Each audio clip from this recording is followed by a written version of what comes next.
Capítulo 3. Observando al observador. Capta el principio de los dos testigos. Confía siempre en un estado mental dichoso. Aunque estés distraído, si puedes hacerlo, es todavía adiestramiento de la mente. Siempre observa los 3 puntos generales. Cambia tu inclinación y manténla. No discutas defectos. No pienses en nada que sea asunto de los demás. Adiéstrate primero contra la mayor mácula. Abandona toda esperanza de resultados. El primer sutra. Capta el principio de los dos testigos. Este es uno de los sutras más importantes, uno muy fundamental en la alquimia interna. Deja que cale profundo en tu corazón. Puede transformarte, puede traerte un nuevo nacimiento, una nueva visión, un nuevo universo. Este sutra tiene 2 significados. Ambos hay que entenderlos. El primer significado: hay 2 clases de testigos. Una clase es la gente que te rodea. Eres constantemente consciente de que te observan, de que hay testigos. Esto te crea una autoconsciencia. De ahí el miedo cuando estás en un escenario, enfrentado a un gran número de público.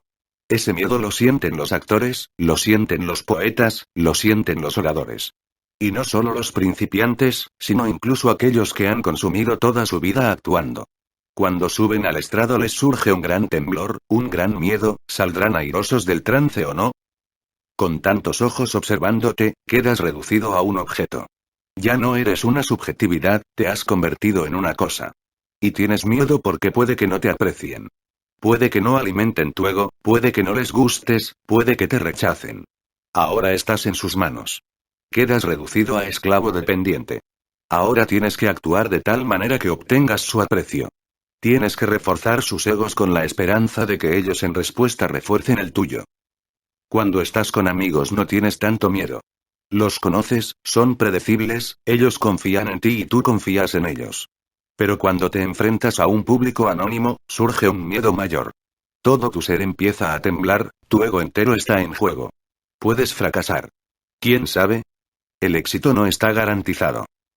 Esta es la primera clase de testigo. Los otros son testigos, y tú eres tan solo un mendigo. Esta es la situación en la que viven millones de personas. Viven para los demás, por eso viven solo en apariencia. En realidad no viven. Están siempre ajustándose a los demás, porque solo son felices si los demás están contentos con ellos. Hacen concesiones de continuo, venden sus almas, con un sencillo propósito: que sus egos salgan fortalecidos, que puedan hacerse famosos, conocidos. ¿Has observado algo de inmenso valor? ¿Has observado que inmediatamente después de que un poeta, un novelista o un científico obtiene el premio Nobel su creatividad declina? Ningún laureado con el Nobel ha sido capaz de producir algo tan valioso como lo que creaba antes de recibirlo. ¿Qué es lo que sucede? Ahora has alcanzado la meta del ego, ya no puedes ir más allá, así que ya no hay necesidad de que te ajustes a la gente. Una vez que el libro se hace famoso, el autor muere. Eso es lo que pasó con el profeta de Jalil Gibran. Eso es lo que pasó con Gitanjali de Rabindranath. Y esa es casi siempre la regla, no la excepción. Una vez que eres famoso dejas de hacer concesiones. ¿Para qué? Ya eres famoso. Y cuando dejas de hacer concesiones, la gente empieza a rechazarte, a no hacerte caso. Tu creatividad entera estaba enraizada en el deseo del ego. Ahora el ego se siente tranquilo y toda la creatividad desaparece. Esta es la situación en la que vive el 99,9% de la gente. Conoces solo una clase de testigo, el otro. Y el otro siempre te crea ansiedad. Jean-Paul Sartre dice correctamente: el otro es el infierno. El otro no te deja relajarte. ¿Por qué te sientes tan relajado en el cuarto de baño, en tu bañera? Porque el otro no está ahí. Pero si cuando estás relajado en la bañera, de repente ves que alguien te mira por el ojo de la cerradura, en un instante toda la relajación desaparece. De nuevo estás tenso. Te están observando. Para crear miedo en la gente, los sacerdotes a lo largo de los tiempos han dicho que Dios te vigila constantemente. Dios está constantemente vigilándote, día tras día. Quizá tú duermas, pero Él no duerme. Él sigue sentado en tu cama y vigila. No solo te vigila a ti, sino que vigila tus sueños y tus pensamientos. Así que no solo serás castigado por tus actos, sino también por tus sueños, por tus pensamientos. Por tus deseos y sentimientos. Los sacerdotes han creado mucho miedo en la gente. Solo tienes que imaginarte a Dios vigilándote continuamente. Ni un momento, no se te permite ni un solo momento en el que puedas ser tú. Esta ha sido una gran estrategia para reducir las personas a cosas. ¿Por qué ansiamos la atención de los demás? ¿Por qué tal y como somos nos encontramos vacíos? Tal y como somos, no somos. Tal y como somos no tenemos el centro del ser. Solo somos ruido, multitud. Una casa llena de sirvientes discutiendo uno con el otro, porque el dueño no está, o se ha quedado dormido. Ansiamos la atención de los otros para, al menos, poder crear un pseudocentro. Si el centro verdadero no está, al menos valemos de un pseudocentro. Con él podemos aparentar que estamos centrados, él te hará una persona.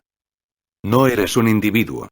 La individualidad es la fragancia de un ser verdaderamente centrado, de uno que sabe quién es. Pero si no eres un individuo, al menos puedes ser una persona, puedes conseguir una personalidad. Y la personalidad hay que mendigarla. La individualidad es tu crecimiento más íntimo, es un crecimiento. No necesitas mendigarlo de nadie, y nadie puede dártelo.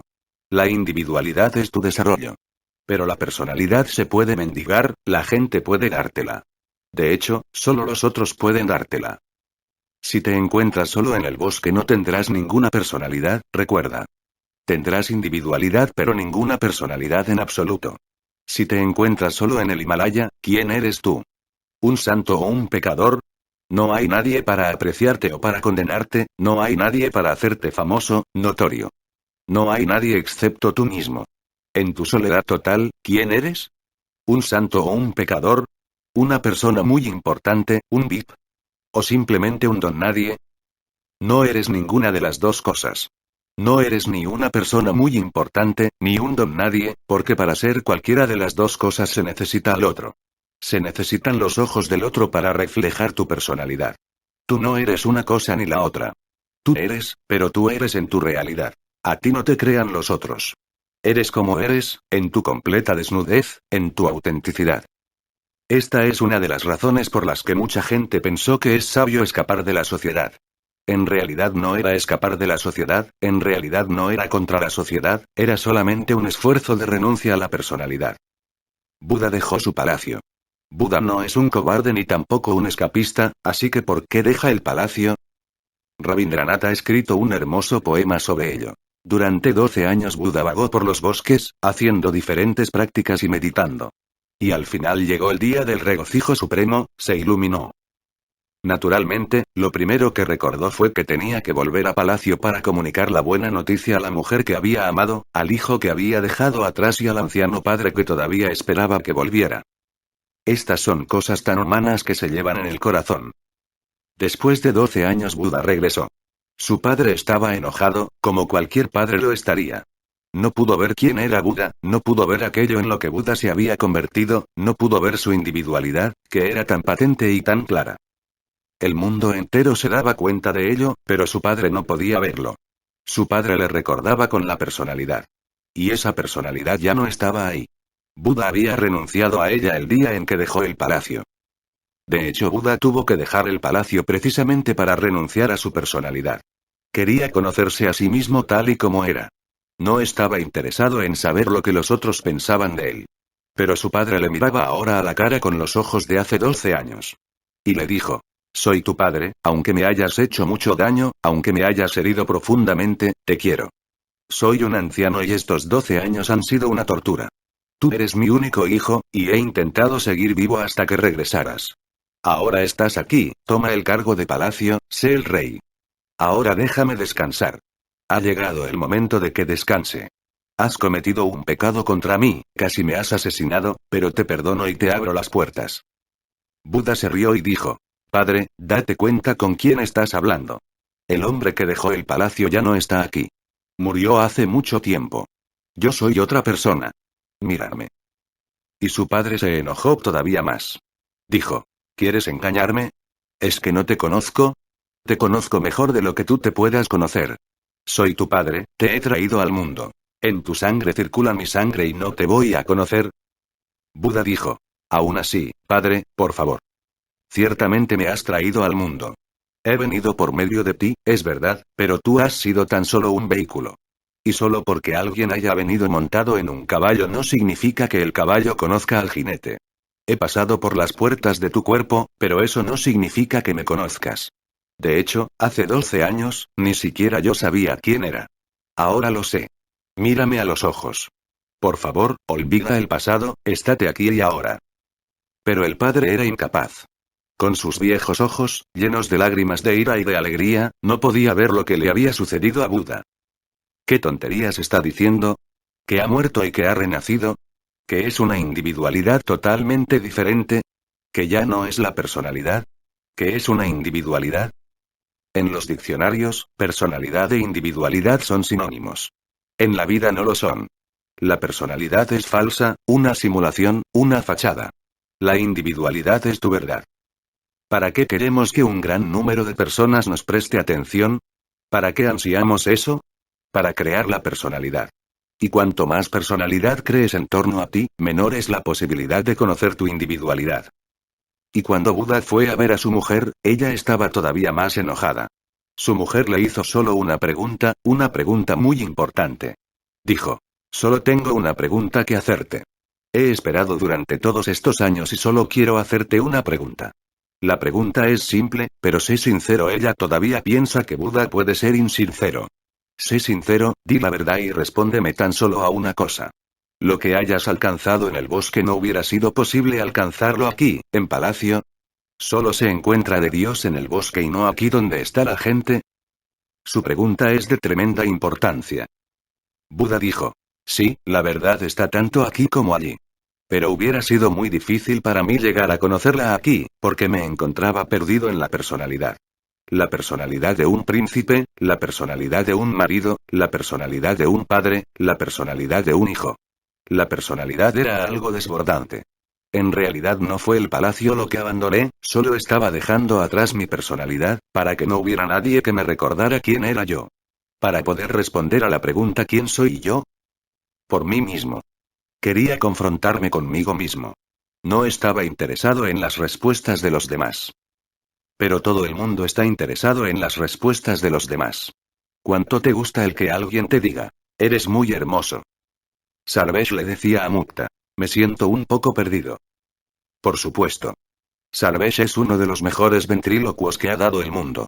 Vive la vida del artista, siempre en el escenario, luces enfocándole desde todas partes, miles de personas absolutamente alerta, mirando lo que él hace con gran reconocimiento. Sarvesh tiene talento, tiene genio, y ha vivido inundado por la atención de los demás. Naturalmente, en esta comuna nadie va a decirle: Sarvesh, eres magnífico. Sarvesh, eres esto, eres lo otro. Él debe sentirse un poco perdido. Este es un problema para las personas que son figuras públicas. Les resulta muy difícil dejar la personalidad. Pero Sarvesh lo está intentando, y estoy seguro de que tendrá éxito. Lo conseguirá. Por un lado, Sarvesh ha ansiado la atención de los demás.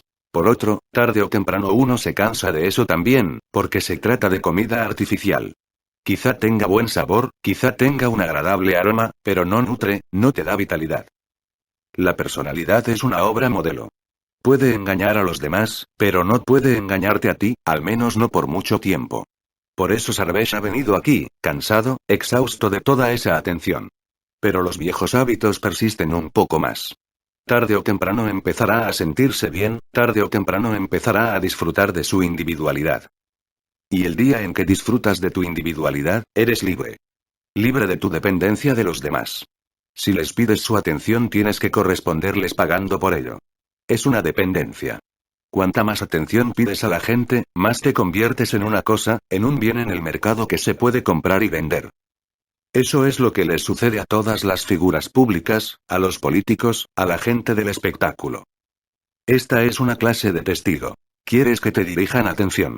Eso te da respetabilidad, y para tener respetabilidad tendrás que crear carácter y moralidad.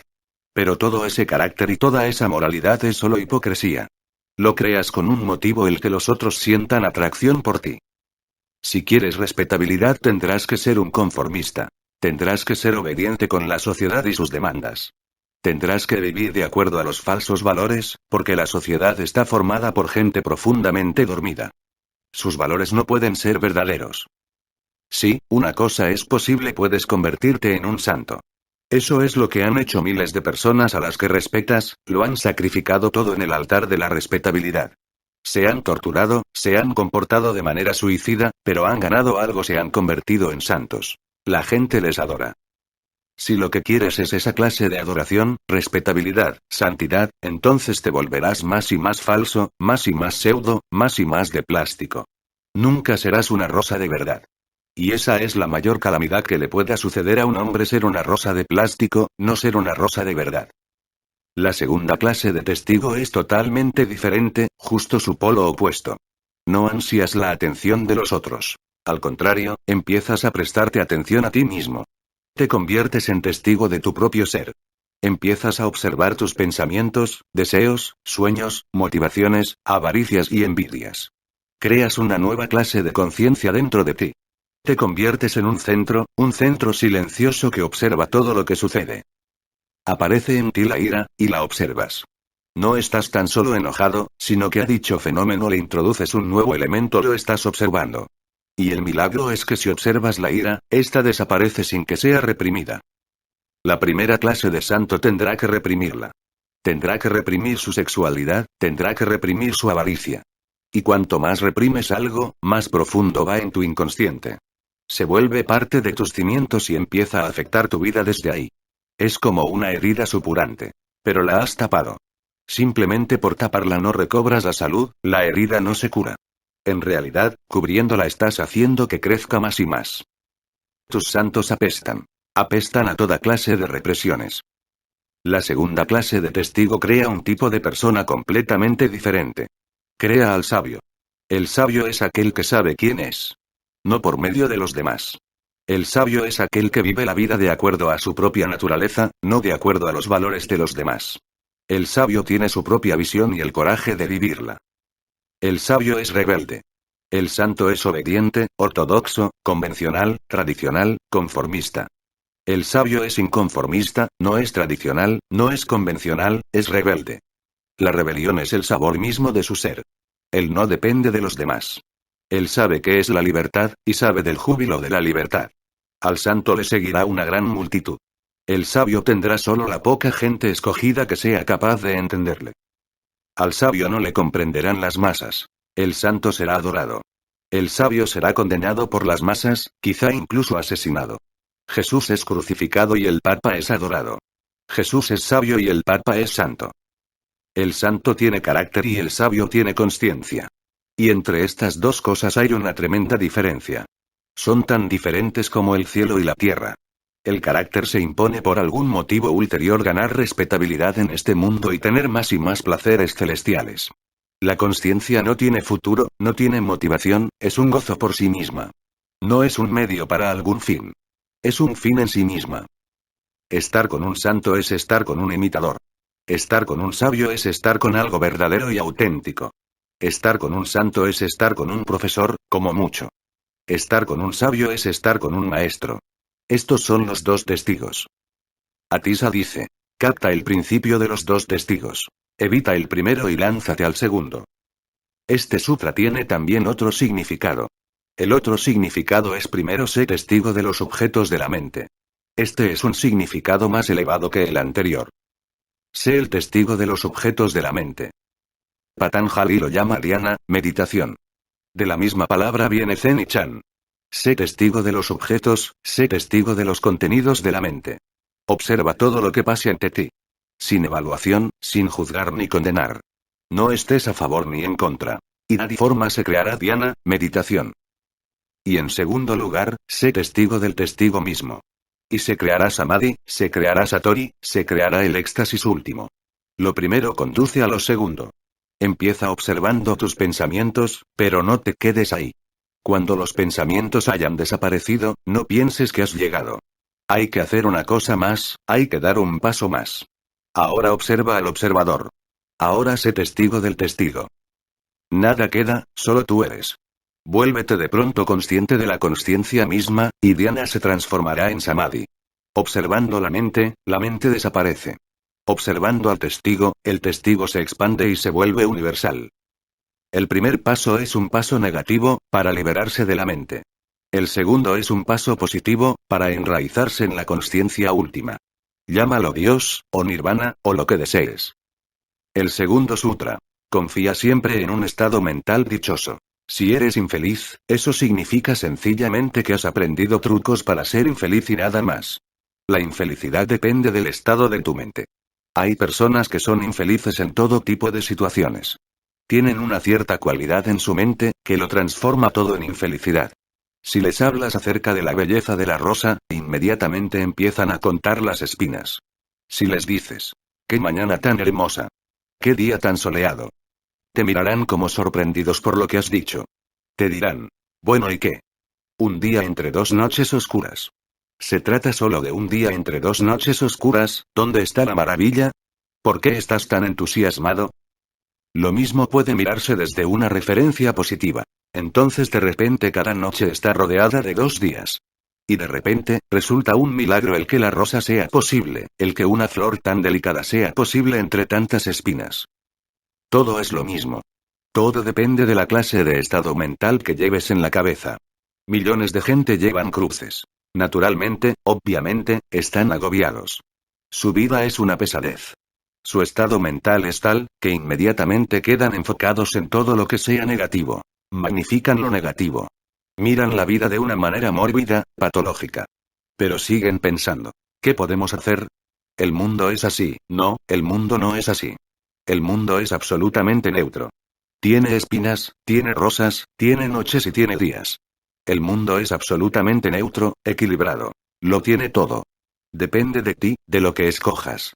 Si has decidido escoger solo lo malo, vivirás en un mundo malo, porque vivirás en el mundo que tú mismo has escogido. Así es como la gente crea el cielo y el infierno en la misma tierra. Pero parece increíble que Buda viviera en esta tierra con aquel tipo de gente, y estuviera en el paraíso. Y tú vivas en la misma tierra con el mismo tipo de gente, y estés en un infierno, así que hay dos posibilidades. La mente política dice, cambia el mundo. La mente religiosa dice, cambia tu estado mental. La religión y la política son diametralmente opuestas. Hay una posibilidad de que la ciencia y la religión se encuentren un día.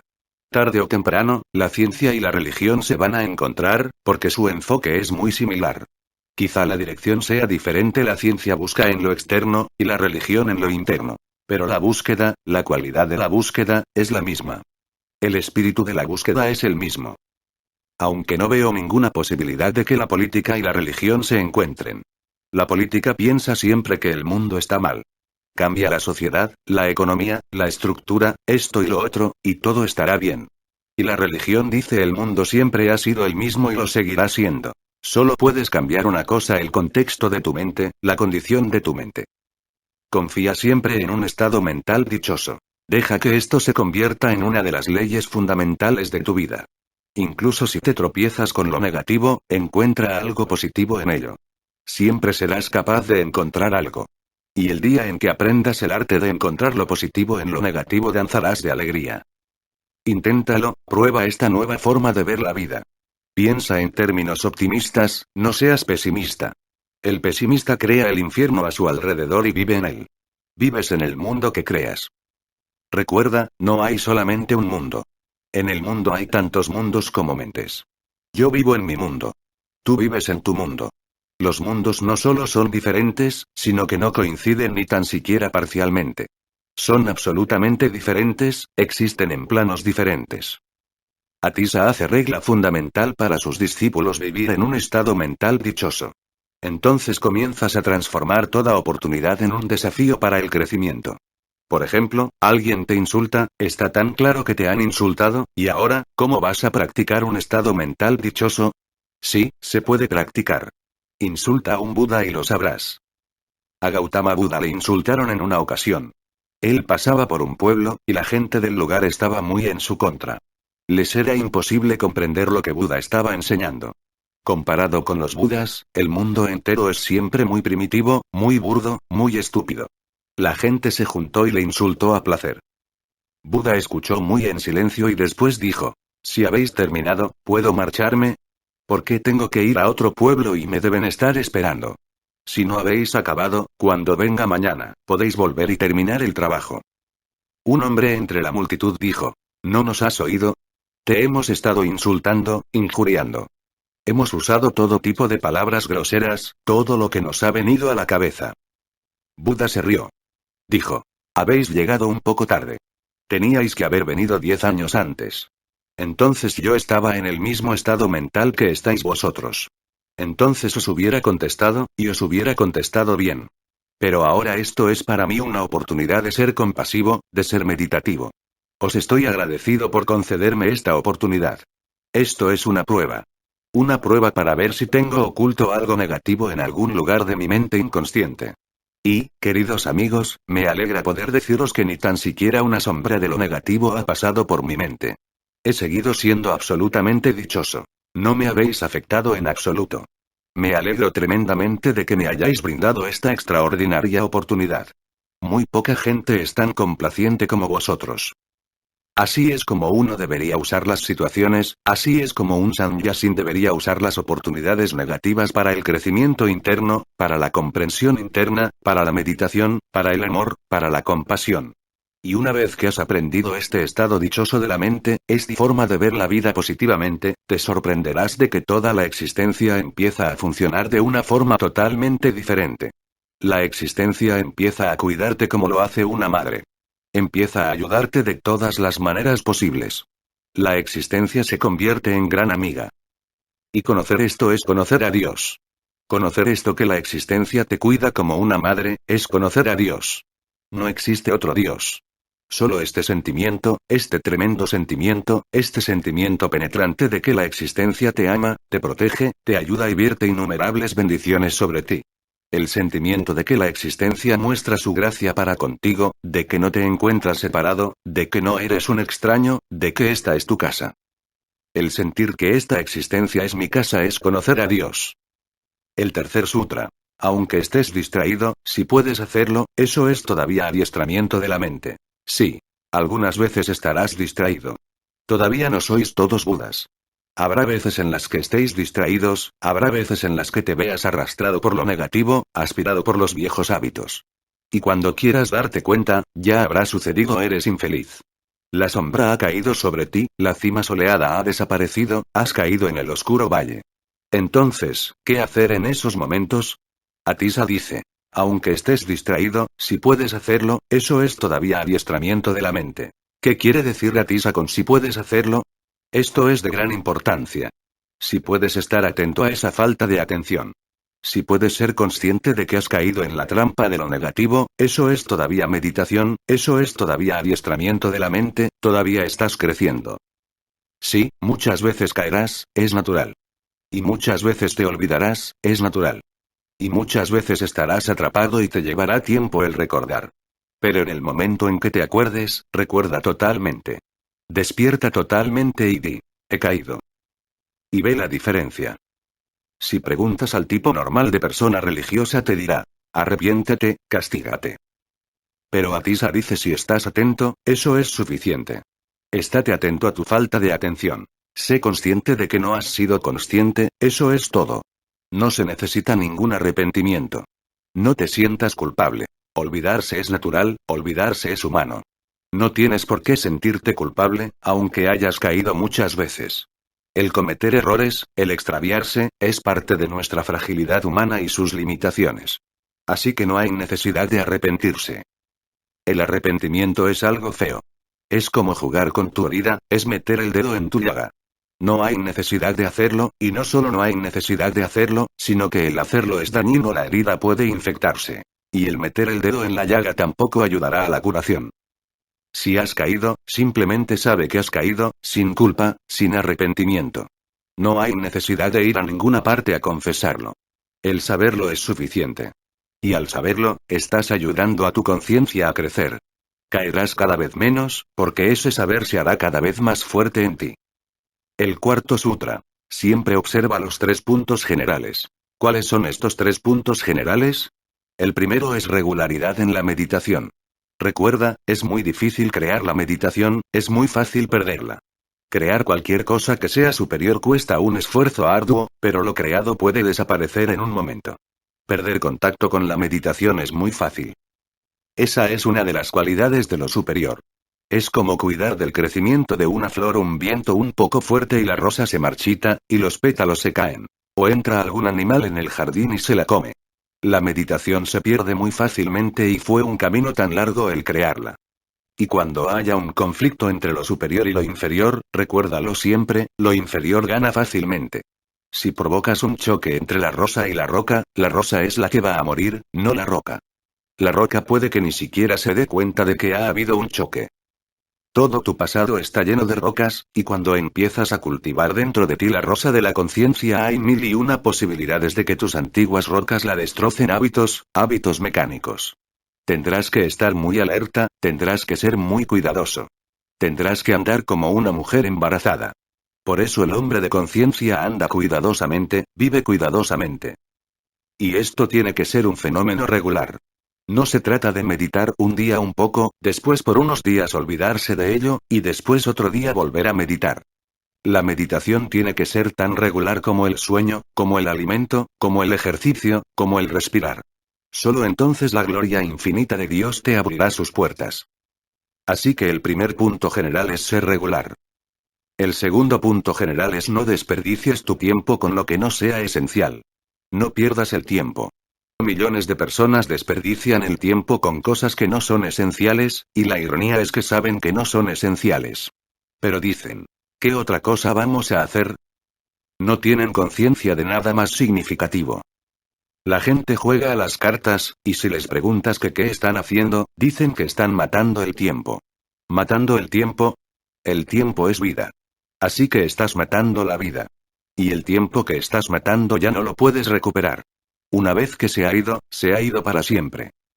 El hombre que quiere convertirse en un Buda tiene que dejar lo que no es esencial, para que haya más energía disponible para lo esencial. Fíjate en tu vida cuántas cosas haces que no son esenciales, ¿y para qué? ¿Y cuánto tiempo las has estado haciendo? ¿Y qué es lo que has sacado de provecho? ¿Vas a repetir el mismo estúpido patrón de conducta durante toda tu vida? Basta ya. Míralo, medita sobre ello. Habla solo lo que sea esencial, haz solo lo que sea esencial, lee solo lo que sea esencial. Y ahorrarás mucho tiempo, ahorrarás mucha energía. Y toda esa energía y todo ese tiempo pueden canalizarse fácilmente hacia la meditación, hacia el crecimiento interno, hacia la observación. Jamás he visto a un hombre que fuera tan pobre que no pudiera meditar. Pero la gente está ocupada en cosas tontas, completamente tontas. No parecen tontas, porque los demás están también haciendo lo mismo. Pero el que busca tiene que estar alerta. Fíjate más en lo que estás haciendo, en qué estás haciendo con tu vida, porque para cultivar las rosas de la conciencia se necesitará mucha energía, se necesitará un depósito de energía. Y todo lo que es importante viene solo cuando tienes energía de más. Si desperdicias toda tu energía con lo mundano, no entrarás en contacto con lo sagrado. Y el tercer punto general es no racionalices tus errores y equivocaciones. La mente tiende a racionalizar. Si cometes algún error, la mente dice, tenía que ser así. Es así por alguna razón. No soy responsable, la situación misma lo ha provocado. Y la mente tiene gran habilidad para racionalizar cualquier cosa. Evita racionalizar tus errores y equivocaciones, porque al racionalizar los proteges. Y entonces los repetirás. Evita racionalizar los errores. Para de racionalizar completamente. Razonar es una cosa, racionalizar es otra totalmente diferente. El razonar podemos utilizarlo para algunos propósitos positivos, pero el racionalizar nunca puede ser usado para ningún propósito positivo. Y cuando racionalices verás que puedes engañar a los demás pero que no puedes engañarte a ti mismo. Sabes que has caído. En lugar de malgastar el tiempo en racionalizar y en convencerte de que no ha pasado nada malo, pon toda la energía en ser consciente. Todos estos puntos generales son para ayudarte a tapar los escapes de energía. Porque si no los tapas, Dios vierte energía en ti, y tú tienes tantos escapes que nunca estás lleno. La energía viene, pero se escapa. El quinto sutra. Cambia tu inclinación y manténla. Cambia tu inclinación, de la mente al corazón. Este es el primer cambio. Piensa menos, siente más. Intelectualiza menos, intuye más. El pensar es un proceso muy engañoso, te da la impresión de que estás haciendo grandes cosas. Pero tan solo estás haciendo castillos en el aire. Los pensamientos no son sino castillos en el aire. Los sentimientos tienen más materia, más sustancia. Los sentimientos te transforman. El pensar en el amor no te ayudará, pero el sentir amor te cambiará.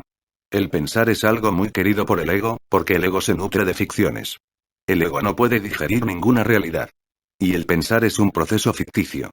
El pensar es como soñar, es un soñar sofisticado. Los sueños son pictóricos y el pensar es conceptual, pero el proceso es el mismo. El soñar es una forma primitiva de pensar, y el pensar es una forma civilizada de soñar. Cambia de la mente al corazón, del pensar al sentir, de la lógica al amor. Y el segundo cambio es del corazón al ser, porque todavía hay una capa más profunda en ti donde no pueden llegar los sentimientos. Recuerda estas tres palabras: mente, corazón, ser. El ser es tu naturaleza pura. Circundando al ser está el sentir, y circundando al sentir está el pensar. El pensar está muy lejos del ser, pero el sentir está un poco más cerca. El sentir refleja cierta gloria del ser. Es como cuando al atardecer las nubes toman bellos colores al reflejar la luz del sol. Las nubes no son el sol, pero reflejan la luz del sol. Los sentimientos están cerca del ser, así que reflejan algo del ser. Pero uno también tiene que ir más allá de los sentimientos. Entonces, ¿qué es el ser? El ser no es ni pensar ni sentir. Es puramente ser. Uno simplemente es. El pensar es muy interesado y egoísta. El sentir es más altruista, menos egoísta. El ser es no ego, el estado sin ego. El ser no es ni egoísta ni altruista, es una espontaneidad, un responder momento a momento. Uno no vive de acuerdo a uno mismo, sino que vive de acuerdo a Dios, de acuerdo al todo. El sentimiento es la mitad, y ninguna mitad puede jamás satisfacerte. El pensamiento y el sentimiento son mitades y con esas mitades seguirás dividido. El ser es total, y solo lo total puede satisfacerte. Y lo supremo, el cuarto cambio, es del ser al no ser. Esto es nirvana, la iluminación. Uno simplemente desaparece, uno simplemente no es.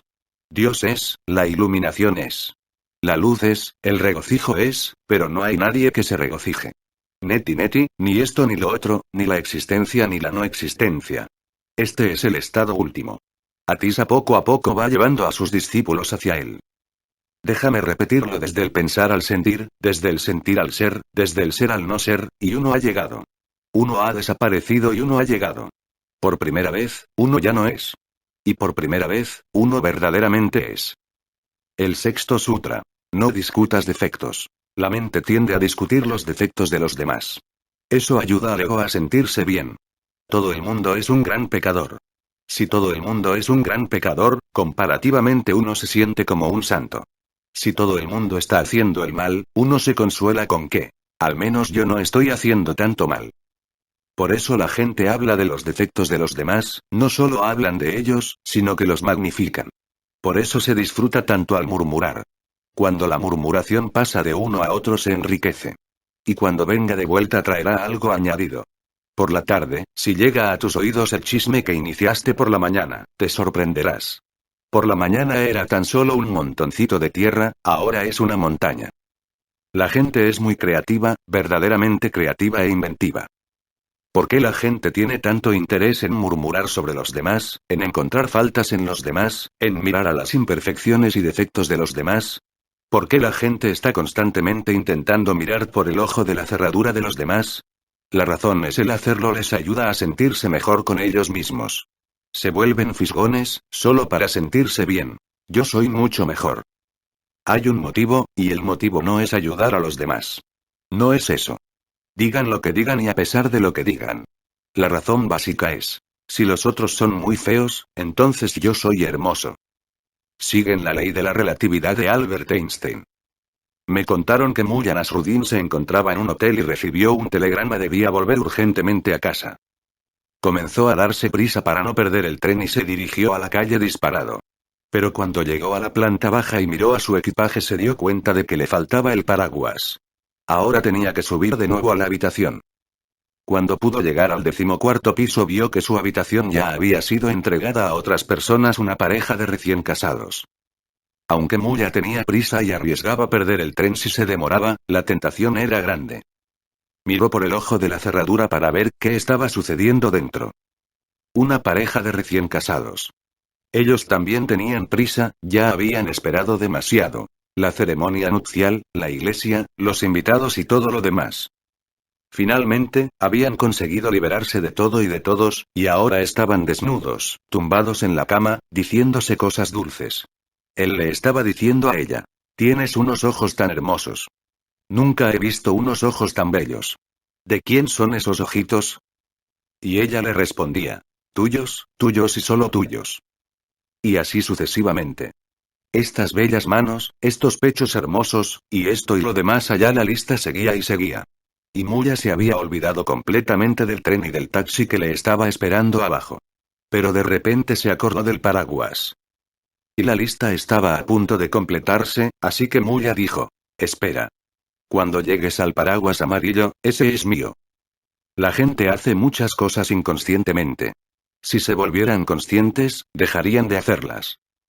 Atisa dice: no reflexiones sobre los defectos de los demás, no es asunto tuyo. No interfieras en las vidas de los demás, no es asunto tuyo. Pero hay grandes moralistas cuyo único trabajo es ver quién está obrando mal. Desperdician su vida entera, son como perros policías olisqueando aquí y allá. Su único oficio en la vida es saber quién está obrando mal. Atisa dice: ese es un feo atributo y un desperdicio de tiempo y energía. No solo es un desperdicio, sino que con ello se fortalece y se gratifica al ego. Y un ego más gratificado se convierte en una barrera mayor. Y recuerda, la cuestión no es solo no discutir los defectos de los demás. Ni siquiera te preocupes demasiado por tus propios defectos. Toma nota, sé consciente, y deja que el asunto quede zanjado inmediatamente. También hay personas, aunque son menos, que hacen alarde de sus defectos. Los psicoanalistas sospechan que la autobiografía de San Agustín, sus confesiones, no son verdaderas. San Agustín hace alarde de sus defectos. Él no era una persona tan mala. Pero el ser humano es verdaderamente increíble. Si empiezas a alardear de tus cualidades, te vas a los extremos.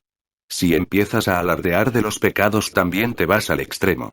Y en ambos casos estás haciendo la misma cosa. Lo que San Agustín está haciendo es simple. Al alardear de sus defectos y de sus pecados y de todo tipo de cosas reprobables, está preparando un contexto. Consiguió elevarse de tal infierno y convertirse en un gran santo. Ahora su santidad aparenta ser más significativa de lo que hubiera aparentado de haber sido una buena persona desde un principio. Y el mismo caso lo tenemos con Mahatma Gandhi en India. En su autobiografía simplemente exagera sus defectos y habla continuamente de ellos. Esto le ayuda de una manera indirecta. Había caído muy bajo, estaba en un séptimo infierno, y desde ahí comenzó a elevarse y se convirtió en un gran Mahatma, un gran santo. El camino fue muy arduo. Esto satisface enormemente al ego. No discutas los defectos de los demás, no discutas tus defectos. Toma nota y nada más. Atisa dice que la conciencia es suficiente, no se necesita nada más. Si eres totalmente consciente de algo, el fuego de la conciencia lo quema. No se necesita ningún otro remedio. No pienses en nada que sea asunto de los demás. Y eso es en lo que tú piensas continuamente. El 99% de las cosas que piensas es asunto de los demás. Déjalos. Déjalos inmediatamente. Tu vida es corta, se te está escapando entre los dedos. Cada momento eres menos, cada día eres menos, y cada día estás menos vivo y más muerto. Con cada cumpleaños te acercas un año más a la muerte. Un año más se te ha ido de las manos. Sé un poco más inteligente. No pienses en nada que sea asunto de los demás. Adiéstrate primero contra la mayor mácula. Gurdjieff solía decir a sus discípulos: lo primero, la primerísima cosa es: averigua cuál es tu característica más significativa, tu mayor extravío, tu característica central de inconsciencia. Para cada uno es diferente. Hay quien está obsesionado con el sexo. En un país como India, donde durante siglos se ha reprimido el sexo, esto se ha convertido casi en la característica universal. Todo el mundo está obsesionado con el sexo. Hay quien está obsesionado con la ira, hay quien está obsesionado con la avaricia. Tienes que observar cuál es tu obsesión básica. Así que primero averigua la característica fundamental sobre la que el edificio entero de tu ego descansa. Y después sé constantemente consciente de ella, porque solo puede existir si eres inconsciente. Con el fuego de la conciencia la quemas. Y recuérdalo siempre, que no tienes que cultivar su opuesto. Si no, lo que sucede es que, si una persona se vuelve consciente de que mi obsesión es la ira, dice: ¿qué tengo que hacer? Tengo que cultivar la compasión. Oh, mi obsesión es el sexo, ¿qué tengo que hacer? Tengo que practicar brahmacharya, el celibato. La gente va de una cosa a su opuesto. Así no es como sucede la transformación. Es el mismo péndulo el que se mueve de la izquierda a la derecha, de la derecha a la izquierda. Y así es como tu vida ha estado moviéndose durante siglos. Se trata del mismo péndulo. Hay que detener el péndulo en el medio. Y ese es el milagro de la conciencia. Simplemente sé consciente de que este es mi mayor escollo, aquí es donde tropiezo una y otra vez, esta es la raíz de mi inconsciencia. No intentes cultivar su opuesto. En lugar de ello, vierte ahí toda tu conciencia. Crea una gran hoguera de conciencia y ese escollo será abrasado. Y entonces el péndulo se detiene en el medio. Y al detenerse el péndulo, se detiene el tiempo. De repente entras en un mundo sin tiempo, sin muerte, entras en la eternidad. Y el último sutra. Abandona toda esperanza de resultados. El ego está orientado hacia los resultados, la mente siempre ansia resultados. La mente nunca está interesada en el acto en sí mismo, su interés es en el resultado. ¿Qué es lo que voy a ganar con ello? Si la mente puede obtener ganancia, sin pasar por la acción, entonces elegirá el atajo. Por eso la gente que ha recibido una educación se hace muy astuta, porque son capaces de encontrar atajos. Si ganas dinero de una manera legal, puede que te lleve toda tu vida. Pero puedes ganar dinero con el contrabando, con el juego, o de otra manera convirtiéndote en líder político, en primer ministro, en presidente, entonces todos los atajos están a tu disposición. La persona educada se hace astuta. No se hace sabia, simplemente se vuelve lista. Se hace tan astuta que quiere tenerlo todo sin tener que hacer nada por ello.